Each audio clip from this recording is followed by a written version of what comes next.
This episode is brought to you by State Farm. Listening to this podcast? Smart move. Being financially savvy? Smart move. Another smart move? Having State Farm help you create a competitive price when you choose to bundle home and auto. Bundling, just another way to save with the Personal Price Plan. Like a good neighbor, State Farm is there. Prices are based on rating plans that vary by state. Coverage options are selected by the customer. Availability, amount of discounts and savings, and eligibility vary by state. A medida que la sombra del crepúsculo caía sobre la montaña, un hombre vestido con las insignias de un centurión romano permanecía inmóvil, sus ojos fijos en la figura colgada en la cruz. Este no era un día cualquiera para él. Era un momento que desafiaría la propia esencia de sus creencias y poder. El terreno temblaba bajo sus pies y el cielo parecía ecoar el tormento de aquel que estaba frente a él. Mateo, en el capítulo 27, versículo 54, narra este instante arrebatador.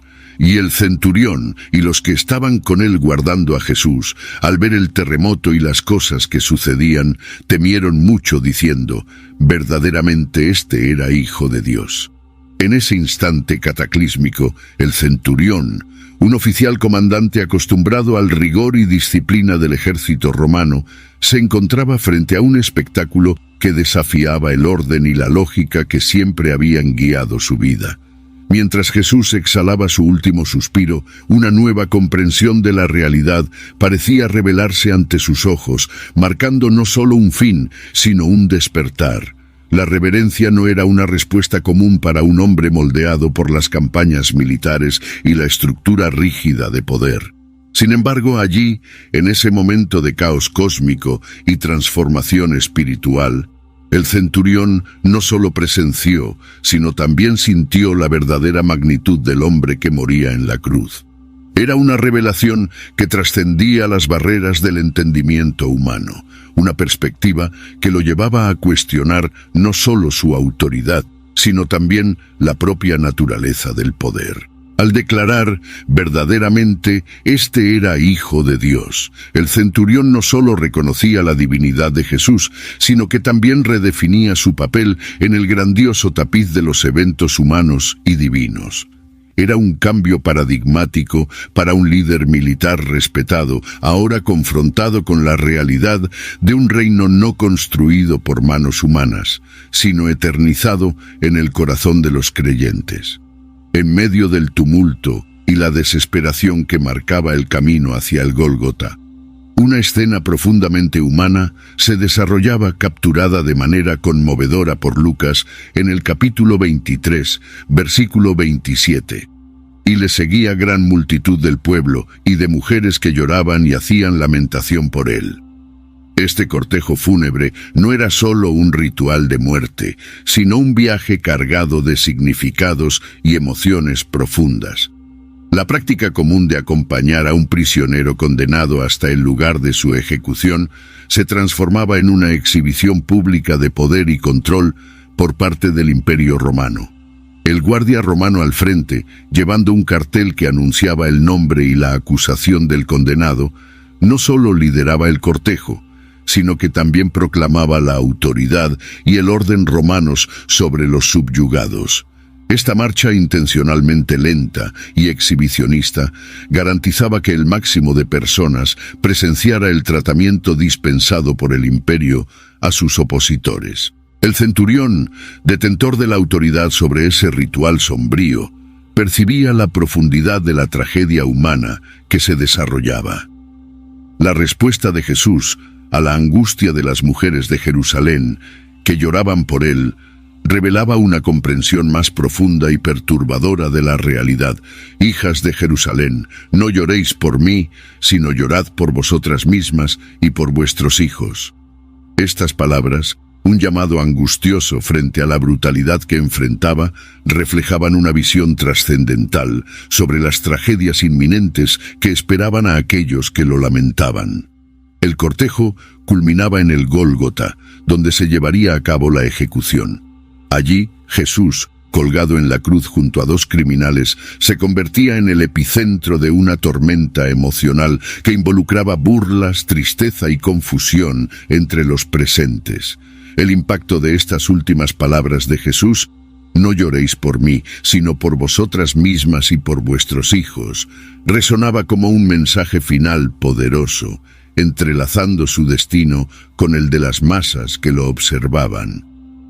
En el vértice de su prueba, mientras pendía de la cruz bajo el peso no solo de su propio cuerpo, sino del destino de la humanidad, Jesús enfrentaba no solo el tormento físico, sino también el escarnio cruel de aquellos que lo observaban. Ecos de burla se mezclaban con el viento frío que soplaba sobre el Gólgota, mientras algunos burladores sacudían la cabeza y lanzaban insultos cortantes. «Tú que destruyes el templo y en 3 días lo reedificas, sálvate a ti mismo. Si eres hijo de Dios, desciende de la cruz». Estas palabras no solo cuestionaban su divinidad, sino que también lo ridiculizaban como Salvador y Rey. Ironía cruel, pues era precisamente su negativa a salvarse lo que subrayaba su misión redentora. No eran los clavos los que lo mantenían fijo en la cruz, sino un amor profundo y un compromiso inquebrantable con el propósito divino que abrazaba. Esta escena representaba uno de los puntos más oscuros de la crucifixión, donde incluso los ladrones a su lado participaban en el coro de burlas. Sin embargo, en medio de la cruel burla emergía una contraparte de profundo reconocimiento. Entre los insultos y el dolor, había aquellos que, al presenciar el sufrimiento y la dignidad de Jesús, llegaban a la revelación de su verdadera esencia, reconociéndolo como Hijo de Dios. Este reconocimiento formaba un contraste vívido con la burla, ofreciendo una visión de esperanza y fe en medio del desespero. Jesús, colocado en la posición central entre los 3 crucificados, no solo soportaba la agonía física, sino también el aislamiento emocional de esta prueba. Su figura solitaria, sometida al escarnio y al dolor, se convertía en un punto focal de meditación sobre la naturaleza del sacrificio y la redención. La burla, que pretendía disminuir su estatura, paradójicamente ampliaba la magnitud de su sacrificio, destacando la profundidad de su amor y la seriedad de su compromiso con la humanidad. En la agonía del Calvario, una palabra de perdón resonó de manera profunda y transformadora. Mientras Jesús colgaba de la cruz, enfrentado al dolor y a la proximidad de la muerte, pronunció una oración que encapsulaba la esencia de su mensaje y misión. «Padre, perdona a esta gente, no saben lo que hacen». Este llamado al perdón, registrado en Lucas 23, versículo 34, no solo destacaba la profundidad de su compasión, sino que también servía como un poderoso testimonio del amor divino, incluso por aquellos que lo crucificaban. La idea de que alguien ore por sus ejecutores es, por sí sola, impactante y reveladora. La escena del Calvario, por lo tanto, no era solo el escenario de un trágico final, sino el epicentro de una profunda transformación espiritual. Relatos históricos y escrituras sugieren que incluso los soldados romanos, inicialmente verdugos de nuestro Salvador, fueron tocados y potencialmente convertidos por los milagros y la autoridad espiritual que presenciaron. La presencia y las palabras de Jesús, incluso en medio de la extrema adversidad, alcanzaron corazones endurecidos, revelando la posibilidad de redención y cambio. La declaración hecha por el centurión, especialmente en el contexto de la crucifixión, asume una relevancia significativa. Su confesión, verdaderamente este era el Hijo de Dios, no solo reflejaba un reconocimiento de la naturaleza divina de Jesús, sino que también destacaba la universalidad del impacto de su muerte.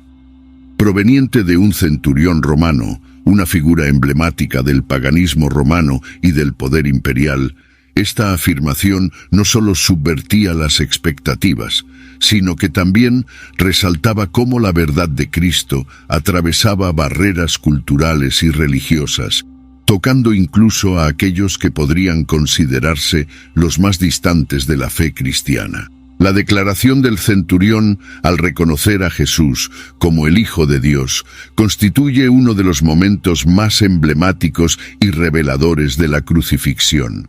Este reconocimiento no solo demuestra una comprensión profunda de la naturaleza divina de Jesús, sino que también destaca un fenómeno extraordinario, especialmente considerando que incluso algunos de los seguidores más cercanos de Jesús aún luchaban por comprender completamente su verdadera identidad. ¿Qué llevó al centurión, un soldado romano endurecido y acostumbrado a las realidades brutales del dominio imperial, a tal momento de claridad espiritual? Fueron los eventos sobrenaturales que acompañaron la muerte de Jesús, el oscurecimiento del cielo, el terremoto violento y otros fenómenos que desafiaban la explicación natural, los que catalizaron esta comprensión. Estos signos poderosos y excepcionales sirvieron como un despertar para el centurión, permitiéndole ver más allá de lo físico y lo material, hacia lo espiritual y lo divino. Este reconocimiento proveniente de un no judío y representante de una potencia a menudo vista como opresora por los judíos, subraya la universalidad del mensaje y la misión de Jesús. Ilustra que el mensaje de salvación y redención de Jesús no estaba restringido a una etnia o grupo. Al contrario, estaba destinado a toda la humanidad, incluso a los gentiles. Este momento de reconocimiento no solo cumple con las profecías bíblicas sobre el Mesías siendo aceptado por las naciones, sino que también demuestra cómo las barreras culturales y sociales pueden ser trascendidas por la verdad y el amor. La afirmación del centurión, por lo tanto, no era meramente una observación casual, era una revelación cargada de significado, marcando un punto de inflexión tanto personal como universal. La capacidad transformadora del mensaje de Jesús, que se extendía más allá de los límites étnicos y religiosos, resonaba ahora a través del Imperio Romano, representada por la figura de uno de sus oficiales. En el caótico escenario del Gólgota, la crucifixión de Jesús no solo consumía físicamente a la figura central, sino que también reverberaba emocional y espiritualmente entre todos los presentes. El impacto profundo de la muerte de Jesús se extendía desde sus seguidores más devotos hasta figuras menos probables, como un soldado romano. Esta amplia gama de testigos ilustra la capacidad de la verdad divina para trascender fronteras y penetrar en los corazones de todas las procedencias. La propia naturaleza de la crucifixión, marcada por un peso de tristeza insondable y un profundo significado espiritual, adquirió un nuevo contexto a través de los signos milagrosos que acompañaron los últimos momentos de Jesús. Para el centurión, la experiencia de presenciar estos eventos no era solo un deber militar, se convirtió en una revelación personal que lo confrontaba con la verdadera identidad de Jesús como el Hijo de Dios. Este reconocimiento no surgía de un vacío, sino que era catalizado por fenómenos sobrenaturales que subrayaban la importancia de lo que estaba ocurriendo ante sus ojos. Uno de esos fenómenos fue la oscuridad que se abatió sobre la tierra al mediodía, un detalle narrado por Lucas en el capítulo 23, versículo 44. Alrededor del mediodía, el sol dejó de brillar y se oscureció toda la tierra hasta las 3 de la tarde. Este período de oscuridad no era simplemente una anomalía meteorológica, era un símbolo poderoso de la gravedad del momento. La ausencia de luz durante esas horas cruciales servía como un telón de fondo dramático para la crucifixión, reflejando la magnitud del sacrificio que se estaba realizando y la profunda alteración en el tejido espiritual del mundo. En aquel fatídico día en el Gólgota, mientras la tierra temblaba bajo el peso de un evento cósmico, otro signo dramático se manifestaba, subrayando la magnitud del momento. Según lo registrado por Mateo en el capítulo 27, versículo 51, y he aquí, el velo del templo se rasgó en dos, de arriba abajo, y la tierra tembló, y las rocas se partieron. Este terremoto no fue simplemente una perturbación geológica, fue una manifestación física del caos espiritual y de la transformación significativa desencadenada por la muerte de Jesús. El evento más simbólico de este cataclismo fue, sin duda, el rasgón del velo del templo. Este velo que separaba el Santo de los Santos, el lugar más sagrado donde se creía que residía la presencia de Dios, del resto del templo, representaba una barrera no solo física, sino espiritual entre Dios y la humanidad. El rasgón de este velo de arriba abajo, en el preciso momento de la muerte de Jesús, simbolizaba el fin de la antigua alianza y el advenimiento de una nueva forma de comunión con lo divino. Este acto poderoso indicaba que la muerte de Jesús había removido las barreras que limitaban el acceso directo a Dios. Ahora, no solo el sumo sacerdote, sino todas las personas tenían el camino abierto para acercarse a Dios. Era una invitación a una relación más personal y directa con el Creador, fundamentada ya no en rituales y sacrificios intermediarios, sino en la mediación final y completa de Jesús. La tríada de fenómenos extraordinarios, la oscuridad abarcadora, el terremoto devastador y el rasgón dramático del velo del templo, marcaron la crucifixión de Jesús como un evento sin precedentes en la historia de la humanidad. Estos no fueron simples eventos aleatorios. Cada uno llevaba un peso simbólico profundo, representando no solo una transformación en las condiciones físicas del mundo, sino también una revolución espiritual y la inauguración de una nueva relación entre Dios y las personas. Estos eventos simbolizaron la ruptura definitiva con las antiguas barreras que separaban lo divino de lo humano, y marcaron el comienzo de una nueva era en la interacción entre Dios y la humanidad. Los primeros cristianos veían estos signos como mensajes divinos, confirmando el propósito redentor de la misión de Jesús, su sacrificio y el carácter transformador de su muerte. Para el centurión, estar presente en este escenario y escuchar las últimas palabras de Jesús podría haber sido una experiencia espiritual abrumadora. Entre las últimas expresiones de Jesús, una en particular destaca por su poder y compasión. Según lo registrado en Lucas 23, versículo 34, Jesús, mientras era crucificado y rodeado de adversidad, clama: «Padre, perdónalos porque no saben lo que hacen». Este llamado al perdón no era simplemente una súplica por misericordia para sus ejecutores, sino una manifestación de una misericordia y amor que trascienden la brutalidad de su situación. Este primer pedido de perdón encapsula el mensaje central de Jesús, un amor inquebrantable y una misericordia que perdura incluso en las circunstancias más desafiantes. Para el centurión, presenciar tal compasión en medio de una extrema agonía debe haber sido un momento de profundo impacto, ofreciendo una perspectiva transformadora sobre la naturaleza de Dios y el poder del perdón. Las motivaciones detrás de la entrega de Jesús a las autoridades romanas se revelan en Marcos capítulo 15, versículo 10, donde se destaca que los sumos sacerdotes actuaron por envidia, pues sabía que por envidia le habían entregado los principales sacerdotes.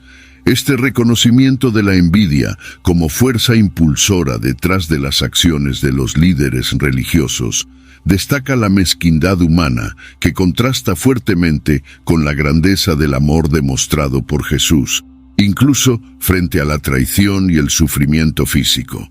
En medio de este torbellino de emociones negativas e intrigas, el amor de Jesús no solo persiste, sino que también prevalece. Expresa este amor trascendente al clamar por perdón para aquellos que lo crucificaron, ejemplificando la esencia de su mensaje y ministerio. La segunda palabra de Jesús en la cruz, como se registra en Lucas 23, versículo 43, refuerza este mensaje de redención y esperanza. De cierto te digo que hoy estarás conmigo en el paraíso.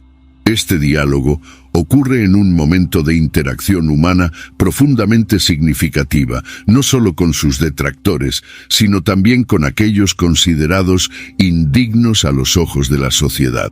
Uno de los criminales crucificados junto a Jesús, reconociendo la injusticia de la situación, hace un llamado conmovedor a Jesús.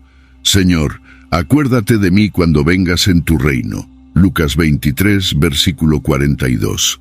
Esta petición refleja una comprensión clara de la inocencia de Jesús y una fe en su autoridad y poder más allá de la muerte. La respuesta de Jesús no es solo una promesa de salvación para el criminal, sino también un testimonio de la disponibilidad universal del perdón divino y la promesa del paraíso, incluso en los últimos momentos y para aquellos al margen de la sociedad.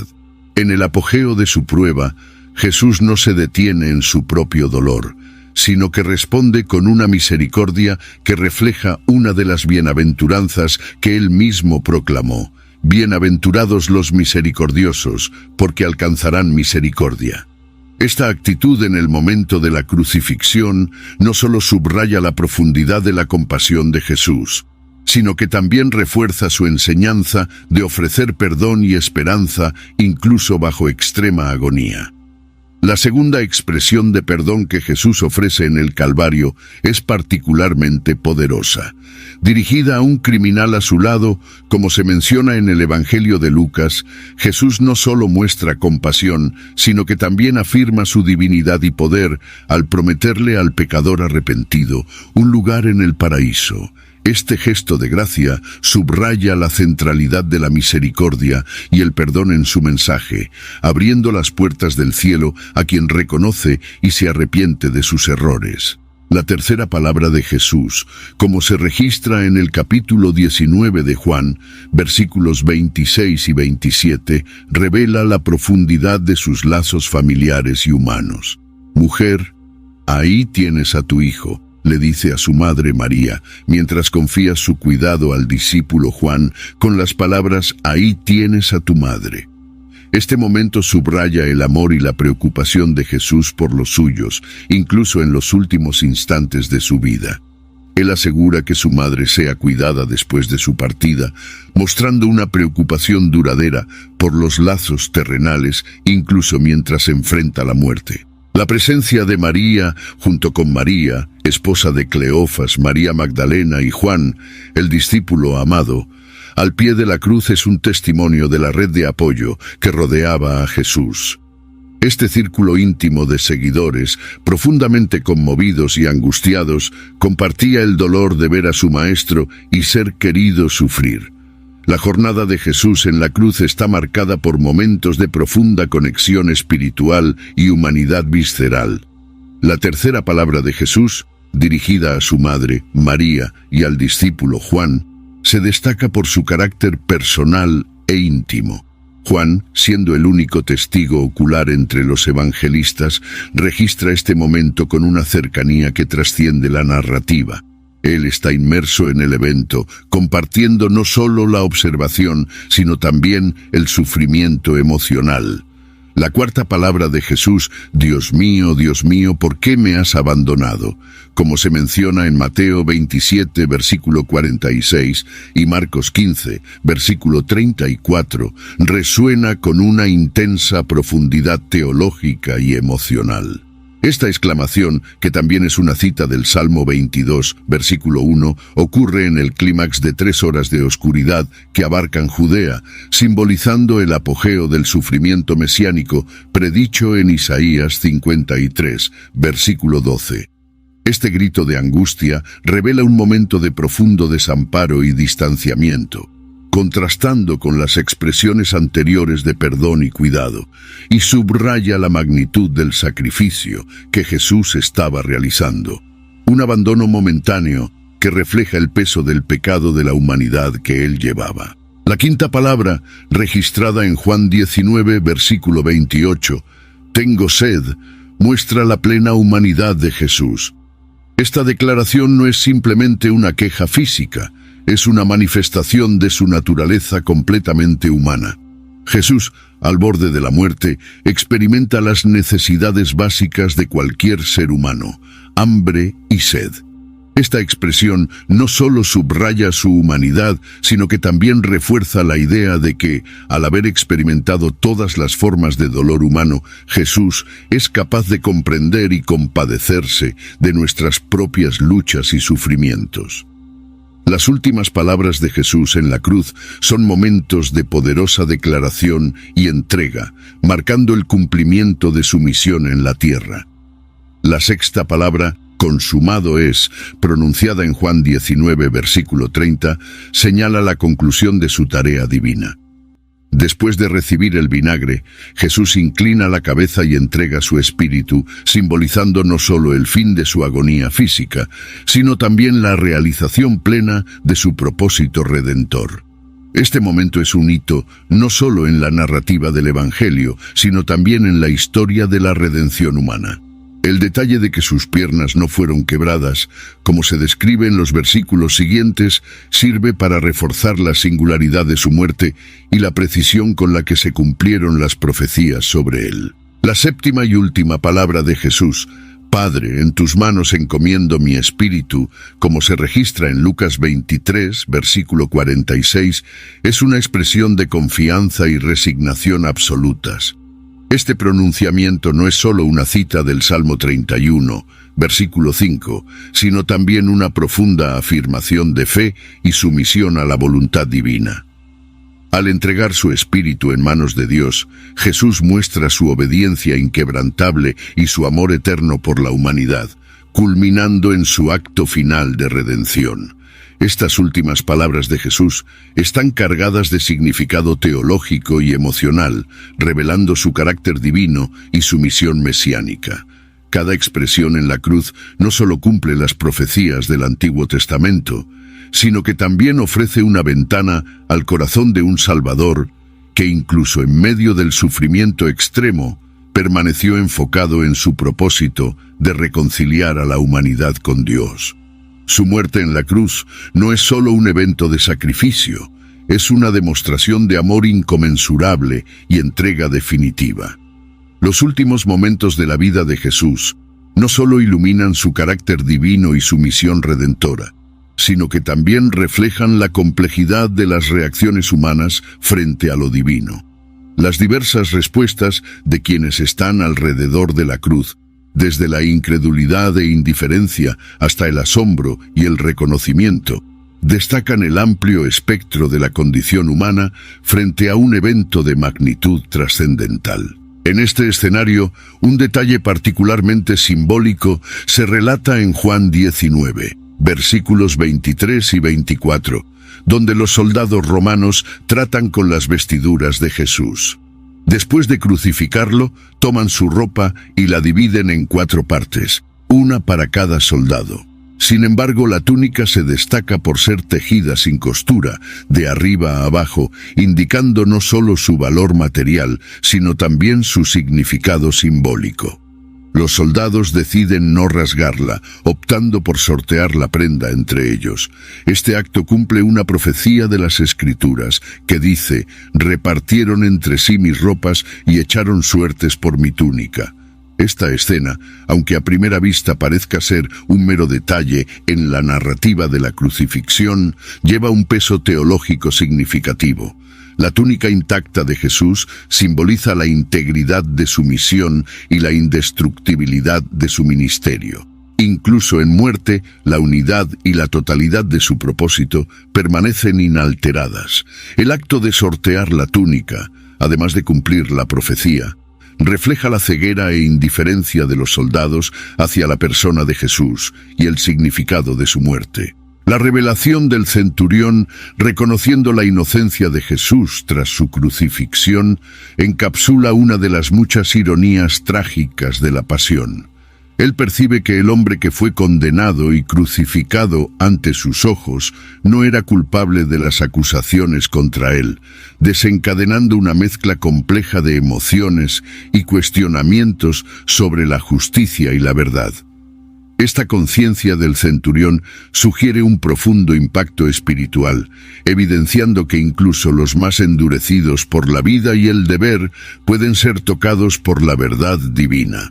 Tras la muerte de Jesús, José de Arimatea, un discípulo secreto por miedo a los judíos, juega un papel crucial al pedir a Pilatos el cuerpo de Jesús, asegurando que reciba un sepelio digno. La interacción entre José y Pilatos y la concesión del cuerpo de Jesús refuerzan la realidad de la muerte de Jesús y preparan el escenario para su subsiguiente resurrección. En cuanto al centurión, su historia después de la crucifixión sigue siendo un misterio en las Escrituras, aunque la tradición posterior en el cristianismo ha especulado sobre su posible conversión. Esta posibilidad es sustentada por el impacto indeleble que la crucifixión parece haber tenido sobre él, destacando la poderosa influencia de la presencia y el sacrificio de Jesús. Los eventos que siguen a la muerte de Jesús son de proporciones verdaderamente épicas, destacándose no solo por el terremoto, sino también por la resurrección de muchos santos, como se detalla exclusivamente por Mateo en Mateo 27, versículos 52 y 53. Estos eventos no son solo fenómenos naturales, representan una respuesta directa de la creación a la muerte del Hijo de Dios. Las rocas que se parten y las tumbas que se abren son testimonios de la perturbación en el orden natural y de la intervención divina, señalando que la muerte de Jesús es un evento de significado cósmico y espiritual profundo. Estas manifestaciones sobrenaturales sirven para subrayar el impacto de la muerte de Jesús, trascendiendo la comprensión humana y geológica y reafirmando la naturaleza divina de su misión. El terremoto y la resurrección de los santos son signos claros de que la muerte de Jesús marca no solo un punto de inflexión en la historia humana, sino también un evento transformador en el propio tejido de la realidad. Los eventos extraordinarios que siguieron a la crucifixión de Jesús, como descritos por Mateo, no solo destacan la magnitud de lo que ocurrió en el Calvario, sino también prenuncian uno de los mayores milagros de la fe cristiana, la resurrección de Jesús. El terremoto que ocurrió inmediatamente tras su muerte y la subsiguiente apertura de los túmulos no son meros detalles, son testimonios simbólicos y poderosos del impacto cósmico de la muerte de Jesús y de la victoria sobre la muerte que él alcanzaría.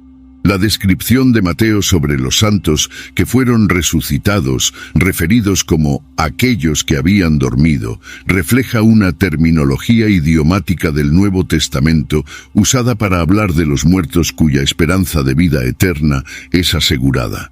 Esta resurrección de los santos, ocurriendo tras la muerte de Jesús, sirve como un signo anticipatorio de la propia resurrección de Jesús y de la resurrección futura prometida a todos los creyentes. Son descritos como testigos vivos del poder divino, no solo como un milagro aislado, sino como parte integral de la narrativa de la redención. Estas figuras, probablemente santos venerados del Antiguo Testamento y mártires de la historia de Israel, son seleccionadas para demostrar la continuidad y el cumplimiento de la promesa divina. Su aparición en Jerusalén tras la resurrección de Jesús no es solo un milagro, sino un testimonio poderoso de la eficacia de la obra de Jesús en la cruz y una declaración vibrante de su victoria sobre la muerte. Esto también sirve como una confirmación visual de la mensaje de esperanza y redención que la muerte y resurrección de Jesús ofrecen. La resurrección de los santos anticipa la enseñanza de Pablo sobre Jesús, siendo las primicias de los que duermen, una afirmación de que, así como Cristo resucitó, todos los que creen en Él también esperan una resurrección similar. Este fenómeno no solo refuerza la fe en la futura resurrección de los creyentes, sino que también solidifica la creencia en la omnipotencia de Dios y en la promesa eterna de vida más allá de la muerte. El día de la crucifixión de Jesús marcó un punto de inflexión no solo en la historia de la humanidad, sino también en las vidas de aquellos que presenciaron directamente los eventos. Para el centurión que supervisaba la ejecución, fue un día de revelaciones y transformaciones profundas. Este soldado romano, acostumbrado a lidiar con la muerte y el horror, se encontró frente a una serie de señales divinas que desafiaron todas sus experiencias anteriores. Los eventos dramáticos del día, la muerte de Jesús, la oscuridad que envolvió la tierra, el terremoto y la división del velo del templo sirvieron como testimonios poderosos del significado cósmico de lo que estaba ocurriendo ante sus ojos. El impacto de estos fenómenos fue tan profundo que incluso un hombre endurecido como el centurión quedó impactado y asustado, experimentando un terror que trascendía el miedo común. Según los relatos del púlpito, este centurión, conocido tradicionalmente como Longinos, habría sido tan transformado por estas experiencias que se convirtió en un seguidor devoto de Jesús. La historia cuenta que no solo abrazó la fe cristiana, sino que también predicó el Evangelio y eventualmente murió como mártir. Aunque esta narrativa no está confirmada por las Escrituras y pertenece más al reino de las tradiciones desarrolladas posteriormente, refleja el poder potencial de tales eventos transformadores en la vida de una persona. La cruz de Jesús no es solo un símbolo de sacrificio y redención, también representa una fuerza transformadora con un impacto profundo y personal en aquellos que presencian su poder. Para el centurión, el día de la crucifixión comenzó como cualquier otro día de deber, pero terminó con una revelación que cambiaría su vida para siempre. A lo largo de este día extraordinario, el centurión observó no solo la muerte de un hombre, sino la revelación de la divinidad a través de acontecimientos sobrenaturales y las palabras finales de Jesús. A partir de estos eventos, el centurión pasó de ser un oficial romano cumpliendo una función a ser un testimonio vivo de la identidad y el poder de Jesús. La declaración del centurión, verdaderamente, este era el Hijo de Dios, marcada en Mateo 27, versículo 54, y también mencionada en Marcos 15, versículo 39, resuena como una comprensión clara y profunda del verdadero carácter de Jesús. Este reconocimiento no vino fácilmente ni sin consecuencias. Para un romano, proclamar que alguien crucificado como un criminal era en realidad el Hijo de Dios significaba desafiar no solo la autoridad romana, sino también su propia comprensión del mundo y la religión. El impacto de la crucifixión y la subsiguiente resurrección de Jesús, aunque rechazado por algunos, resultó ser un punto de inflexión para el centurión y sus compañeros que pudieron ver y creer en el verdadero poder de Jesús. La historia del centurión es emblemática del impacto transformador que la fe puede tener en una persona. Aunque estaba inmerso en la cultura y el poder romanos, la experiencia directa con lo divino en el Calvario lo llevó a reconocer una verdad superior, que trascendía las expectativas y los entendimientos humanos. Este momento no solo cambió su percepción de Jesús, sino que también debe haber redefinido su comprensión de la justicia, el propósito y la salvación. La historia del centurión romano nos desafía a reflexionar sobre los puntos de inflexión en nuestras propias vidas y cómo experiencias significativas pueden cambiar profundamente nuestra comprensión del mundo y de nosotros mismos.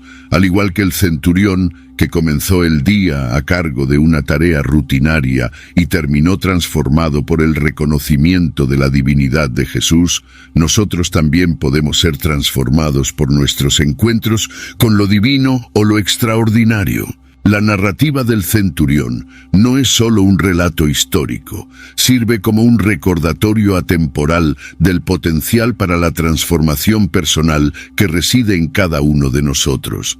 Esta narración nos invita a permanecer abiertos a momentos de revelación que pueden surgir de las circunstancias más inesperadas y las interacciones más improbables.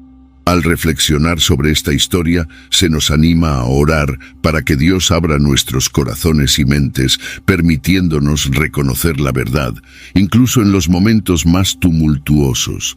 Buscamos la gracia de percibir su presencia continua en nuestras vidas y el coraje de cambiar nuestras perspectivas y creencias ante la verdad divina. Este proceso de constante apertura y transformación puede fortalecer nuestra fe y acercarnos a Dios. ¿Has tenido alguna vez un momento como el del centurión romano en el que presenciar un evento significativo cambió completamente tu perspectiva o creencias? ¿Cómo impactó esta experiencia tu vida y tu visión del mundo?